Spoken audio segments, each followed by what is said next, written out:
Hello guys, welcome to our YouTube channel. आप देख रहे हैं बी फिल्म रिएक्ट्स। मैं मोहम्मद नवीद शाह और मेरे साथ हैं मुजफ्फर अली। हमने एक वीडियो बनाई थी reality of Pakistan crisis. Nitesh Rajput का एनालिसिस था कि why Pakistan is in crisis. तो उसका हमने क्योंकि एक लेंथी वीडियो थी तो हमने पहला पार्ट बनाया था, तो अभी हम इसका सेकंड पार्ट बनाने जा रहे हैं।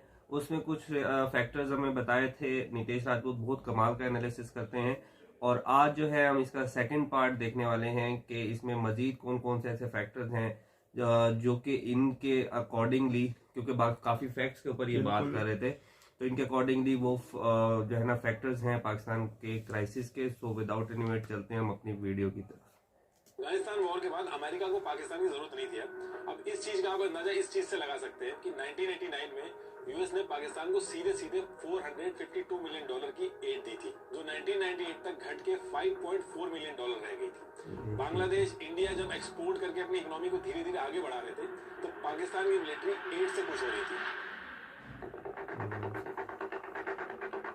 अफगानिस्तान वॉर खत्म होने के बाद पाकिस्तान की जो इकोनॉमी थी उसको काफी नुकसान हुआ और उसके बाद पाकिस्तान को यूएसए ने स्टैंड बाय मोड पर डाल दिया। लेकिन पाकिस्तान की किस्मत फिर चमकती है जब 9/11 अटैक होता है।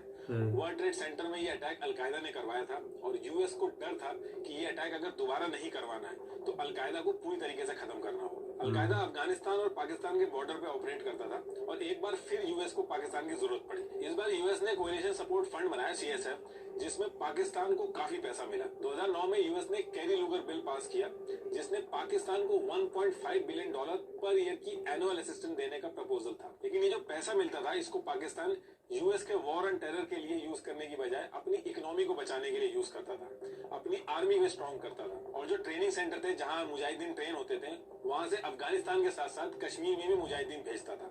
ये वो टाइम था जब पाकिस्तान के दोनों हाथ घी और मुंह कढ़ाई में था। पाकिस्तान आर्मी के ऊपर बाहर से मिलने वाले एड में करप्शन एलिगेशन लगते रहे। यूएस ने भी कहा कि इन्होंने हमारे एड से मिलने वाले पैसे को मिस स्पेंड किया। और तो और इतने साल कॉन्टिन्यूसली एड देने के बाद भी ये पता चलता है कि उसामा बिन लादेन पाकिस्तान में पकड़ा जाता है। मुल्ला उमर जो मोस्ट वांटेड था, उसकी डेथ भी पाकिस्तान के हॉस्पिटल में होती है। डोनाल्ड ट्रम्प ने आते ही ये जो एड मिलता था पाकिस्तान को, इसको पूरी तरीके से बंद कर दिया और पाकिस्तान की इकोनॉमी जो बबल में थी उसको फिर से एक झटका लगता है। इन सारी चीजों की वजह से पाकिस्तान की इमेज काफी खराब हुई और फॉरेन इन्वेस्टमेंट एकदम से खत्म हो गया। बाहरी कंपनीज इतनी अनस्टेबल जगह पे अपनी कंपनी नहीं लगाना चाहती थी। उनको पता था कि उनको नुकसान होना तय है। इसके अलावा टूरिज्म भी खत्म हुआ।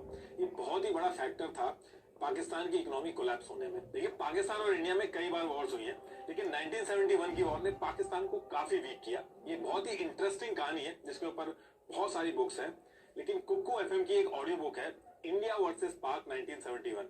इसमें बहुत ही डिटेल और आसान तरीके से बताया है इस इवेंट के बारे में। वॉर की शुरुआत से लेके खत्म होने तक सारी चीजें बहुत ही अच्छे से बताई गई हैं। 69 मिनट्स की इस ऑडियो बुक में 1971 की वॉर के बारे में आपको काफी नॉलेज और क्लैरिटी मिलेगी। कुक्कू एफएम इंडिया का सबसे बड़ा ऑडियो शो प्लेटफॉर्म है, जहाँ कई कैटेगरीज की ऑडियो बुक्स अवेलेबल हैं। History, entertainment, comedy, crime, motivation से लेके साइंस और फिटनेस तक। तो आप भी जरूर सुने अपनी मनपसंद ऑडियो बुक कुक्कू एफएम पर। मुझे पर्सनली इसमें ऑटोबायोग्राफी सुनना बहुत ही अच्छा लगता है। कुक्कू एफएम काफी अच्छा प्लेटफॉर्म है जिसपे आप रेगुलर काम करते हुए या ट्रैवल करते हुए बहुत अच्छी ऑडियो बुक सुन सकते हैं काफी कम प्राइस पर। और मेरा कूपन कोड NR50 यूज करके आपको फर्स्ट मंथ के सब्सक्रिप्शन पर 50% का डिस्काउंट भी मिलेगा। तो डाउनलोड कीजिए Kuku FM, link is in the description box. तो टॉपिक पे वापस आते हैं। एप्स के अंदर बहुत ज्यादा काम कर रहे हैं चाइना एंट्री। देखिए, जब यूएस ने कुछ कदम पीछे लिए तो वहां पे एंट्री हुई चाइना की, और फिर यहाँ पे चाइना ने लोन पे लोन देना स्टार्ट किए। और इस वजह से पाकिस्तान की इकोनॉमी जो एक बबल में थी उसका प्रॉपर टेस्ट नहीं हो पाया। दुनिया में अलग अलग तरह के देश हैं, कुछ की इकोनॉमी ऑयल से चलती है, कुछ की इकोनॉमी मैन्युफैक्चरिंग से चलती है या फिर आईटी सेक्टर से चलती है, कुछ की एग्रीकल्चर से भी चलती है, लेकिन पाकिस्तान की इकोनॉमी एड और लोन से चलती है। पाकिस्तान एक एड डिपेंडेंट कंट्री है। जिस तरीके से पाकिस्तान यूएस के लिए एक स्ट्रेटेजिक लोकेशन है, ठीक उसी तरीके से पाकिस्तान चाइना के लिए भी एक स्ट्रेटेजिक लोकेशन है। इंडिया को टैकल करने में चाइना को बहुत ही आसानी रहती है। इंडिया जब तक पाकिस्तान में उलझा रहेगा, चाइना आराम से रहेगा। यही रीजन है कि चाइना ने पाकिस्तान के अंदर न्यूक्लियर पावर प्लांट बनाने में उसको मदद करी, और कई एनालिस्ट तो ये भी मानते हैं कि चाइना ने पाकिस्तान को न्यूक्लियर प्रोग्राम बनाने में भी मदद करी। अब देखिए, अगर आप हमारी वीडियो देखते हैं तो आपको चाइना की जो डेट ट्रैप स्ट्रेटेजी है वो ऑलरेडी पता होगी, लेकिन मैं फिर भी मोटा मोटी बता देता हूँ। चाइना पहले मार्केट रेट से ज्यादा इंटरेस्ट पे लोन देता है, फिर जो लोन आपको बाहर से 30 साल के टेन्योर पे मिलता है उसी को चाइना अप्रोक्स 15 साल के लिए देता है। उसके बाद जिस चीज के लिए चाइना लोन देता है, मान लीजिए वो कह रहा है कि आपकी कंट्री में हम पावर प्लांट बनाएंगे। तो बनाने से लेके हर चीज में चाइनीज वर्कर और कंपनीज होती हैं। तो जो पैसा वो लोन देते हैं वो उसी देश से कमा के एक बिजनेस करके निकल जाते हैं और ऑन पेपर पे वो लोन एज इट इज बना रहता है और लोन का जो इंटरेस्ट है वो बढ़ता रहता है। इनके क्लॉज में ये पहले से ही मेंशन चाइनीज जो है ना बड़े खातिर लोग हैं, ये तो ऐसे ही करते हैं। इसी तरीके से श्रीलंका के अंदर इन्होंने ऐसे किया था, चाइना के पास पहुंच गया। फिर इन्हीं सारी स्ट्रेटेजिक लोकेशन का यूज करके ये उस एरिया में रूल करते हैं। अब आपको ये जो स्ट्रेटेजी आप बता रहे हो ये तो बच्चे बच्चे को पता है, तो पाकिस्तान के जो लीडर हैं, मिलिट्री है, उनको नहीं पता होगी। तो देखिए आपने कहावत सुनी होगी कि कुछ तो नहीं होंगी मजबूरियां, यूं ही कोई बेवफा नहीं होता। तो ये क्या क्या मजबूरियां रही हैं इनकी, जब मैं अभी आगे IMF की बात करूंगा तो उसमें समझाऊंगा। देखिए चाइना ने पाकिस्तान के साथ मिलकर अपने belt and road initiative BRI के under China Pakistan economic corridor CPEC 2015 में बनाना शुरू कर दिया और ये ग्वादर में भी एक पोर्ट डेवलप कर रहा है और जितना पैसा चाहिए चाइना बहुत ही आराम से दे रहा है और पाकिस्तान भी खुश है कि IMF से लोन लेने में बहुत ही ज्यादा झिकझिक होती है और चाइना बहुत आराम से दे रहा है। चाइना ने अभी तक $30 बिलियन से ज्यादा पाकिस्तान को लोन दिया है और कुछ भी वापस नहीं आया। चाइना को भी पता है कि वो पैसा वापस नहीं आएगा, लेकिन स्ट्रेटेजिक लोकेशन में एडवांटेज उसको मिल रहा है। यहाँ वही सेम डेट ट्रैप वाला मॉडल चलता है, सारे वर्कर्स कंपनीज वगैरह चाइना से ही आएंगे। ये जो चीज मैं आपको बता रहा हूँ ये इमरान खान ने भी शुरू में अपनी जनता को समझाने की कोशिश की थी और उसका जब टाइम आया था तो उस टाइम पे उसने एक काम भी रुकवा दिया था CPEC का, लेकिन इस सब के लिए अब काफी देर हो गई। देखिए CPEC से पाकिस्तान के अंदर खूब इंफ्रास्ट्रक्चर डेवलप हुआ, पैसा भी आया, पाकिस्तान खुश होता है, सड़कें भी बन रही है, विकास भी हो रहा है, लेकिन एक्चुअल में ये एक डेट बेस्ड इकोनॉमी है जो सिर्फ एड्स और लोन के भरोसे चल रही है। IMF ने भी मल्टीपल टाइम समझाया पाकिस्तान को कि CPEC से दूर रहना ही पाकिस्तान के लिए ठीक है। कोई नया नेता आके अगर ये सारी चीजें सही भी करने लगे हो नहीं सकता।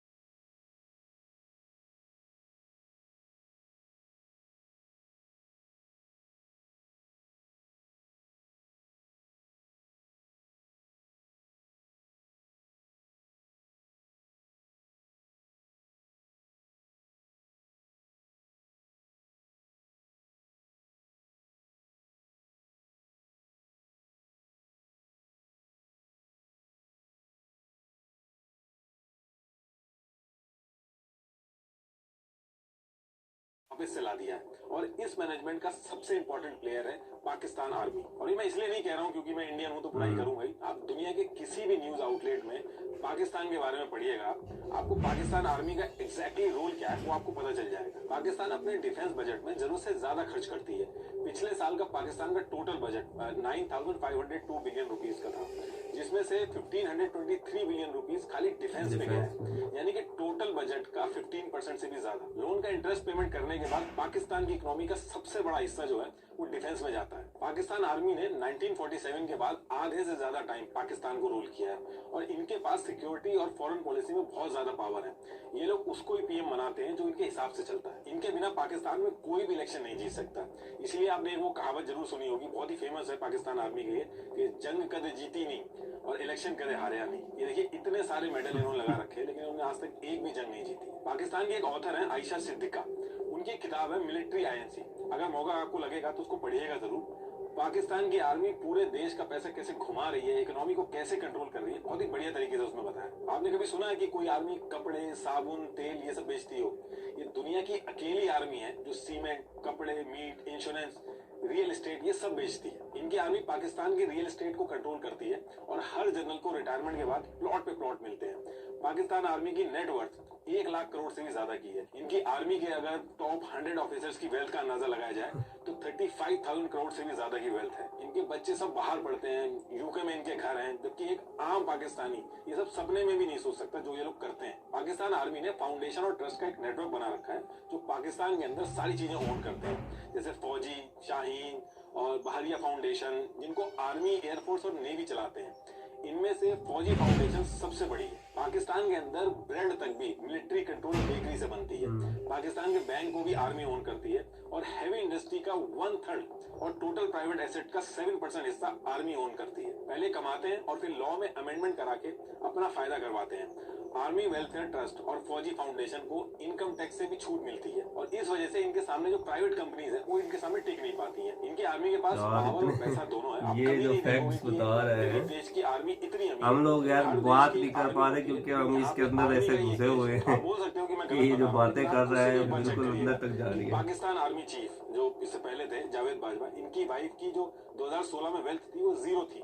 जब जनरल साहब रिटायर हुए तो उनकी वाइफ की वेल्थ 220 करोड़ हो गई। उनकी वाइफ इतने टाइम में ऐसा कौन सा बिजनेस कर रही थी कि उनकी वेल्थ इतनी हो गई। और अगर पूरी बाजवा फैमिली की वेल्थ को देखा जाए तो 1270 करोड़ हो गई। ये लोग ऐसा कौन सा खजाना खोद रहे हैं तो इनकी वेल्थ इतनी ज्यादा हो गई है। सैलरी जोड़ दो आप, उसके हिसाब से इतनी वेल्थ नहीं बैठती है कि उसके बाद भी इतना पैसा आ कहां से रहा है। तो आप थोड़ा सा भी कॉमन सेंस लगाओगे तो आपको पता चल जाएगा कि कुछ तो गड़बड़ है इसमें। लेकिन ये सारी चीजें क्वेश्चन तब हो पाएंगे जब मीडिया ये सारे क्वेश्चन लेके आए। लेकिन मीडिया और सुप्रीम कोर्ट वगैरह हर जगह इनका कंट्रोल है। मल्टीपल ऑब्जर्वर्स का ये मानना है कि अगर पाकिस्तान की इकोनॉमी को ग्रो करना है तो इकोनॉमी में पाकिस्तान आर्मी का रोल जो है वो खत्म करना होगा। लेकिन इस डायरेक्शन में अगर कोई छोटा सा भी एफर्ट होता है तो उसको वहीं पे फेल कर दिया जाता है, उसको वहीं रोक दिया जाता है। क्योंकि इसकी वजह से पाकिस्तानी बिजनेसेस ग्लोबली कंपटीशन में नहीं आ पा रहे और इनका जितना भी प्रॉफिट होता है वो सारा आर्मी के जनरल्स, रिटायर्ड जनरल्स को ट्रांसफर होता रहता है पाकिस्तान। बस और ज्यादा हमसे नहीं सुना चाहिए। बिल्कुल आप लोगों ने हार्श रियलिटीज सुनी है। असल में वो बात बंदा ठीक कर रहा है। बिल्कुल नीतीश राजपूत ने बिल्कुल सही इस पर बात की है कि हम जो है वो उसके ऊपर क्वेश्चन भी नहीं कर सकते। जो कहा जाता है कि दूसरे ममालिक में जो है वो पहले जो है क्वेश्चन किया जाता है फिर उसका हल ढूंढा जाता है। यहाँ पर जो है वो पहले वो जो बंदा है उसको उठाया जाता है। सवाल जवाब यहाँ पे कर नहीं सकती है तो वाला। यहाँ पर जो है जवाब नहीं उठाया जाता बल्कि बंदा उठाया जाता है क्वेश्चन करने वाला। होप सो कि आप लोगों को भी वीडियो अच्छी लगी होगी। हमें तो भाई ये फैक्ट्स जानकर बिल्कुल बहुत हार्ड फैक्ट्स थे, लेकिन हम रह रहे हैं, हमें पता तो है, हमें पता है इन फैक्ट्स के बारे में। सो ये कमाल की इनकी ऑब्जर्वेशन थी, कमाल की रिसर्च थी। बिल्कुल। अपनी राय का इजाफा कमेंट बॉक्स में जरूर कीजिएगा। मिलते हैं नेक्स्ट वीडियो के साथ। अपना बहुत ज्यादा ख्याल रखिएगा। अल्लाह हाफिज एंड गुड बाय।